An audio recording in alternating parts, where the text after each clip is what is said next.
இலங்கையில வேற எந்த பகுதியிலையும் ஆயுதங்கள் மீட்கப்படுறது, துப்பாக்கிச்சூடு சம்பவங்கள் நடக்கிறதெல்லாம் சாதாரணம். இதே வடக்குல நடந்தா உங்களுக்கு யுத்தமா?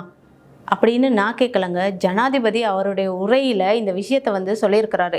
ஏன் ஜனாதிபதி இந்த விஷயத்த பத்தி பேசினாரு அப்படின்னு பார்த்தீங்கன்னா, வடக்கு மாகாணம் பத்தின ஒரு அச்சத்தை ஏற்படுத்தக்கூடிய ஒரு அரசியல் தான் தென்னிலங்கையில நடக்கிறதா ஜனாதிபதி சொல்லியிருக்கிறாரு. ஏன் இந்த மாதிரி தென்னிலங்கை அரசியல்வாதிகள் செய்கிறாங்க அப்படின்னு பார்த்தோன்னா, அவங்க எல்லாருமே அரசியல்ல தோல்வி கண்டிருக்கிறதாவும், அதிலிருந்து மீண்டு வரத்துக்கு அவங்களுக்கு வேற எந்த வழியும் இல்லை. அதனால தான் இனவாதத்தை ஒரு ஆயுதமாக பயன்படுத்துகிறாங்கன்னு ஜனாதிபதி சொல்லியிருக்கிறாரு. வடக்கை பொறுத்த வரைக்கும் அரசியல்வாதிகளோட கருத்தாக தான் இந்த இனவாதம் இருக்குது. தெற்கை பொறுத்த வரைக்கும் அரசியல் செய்கிறதுக்கான கருவியாக தான் இந்த இனவாதம் இருக்குது அப்படின்னு ஜனாதிபதி சொல்லியிருக்கிறாரு. இனவாதன்றது இந்த அரசாங்கத்தில் இருக்காது. இனவாதத்தை வச்சு மக்களுக்கு எந்த நன்மையும் செய்ய இயலாது.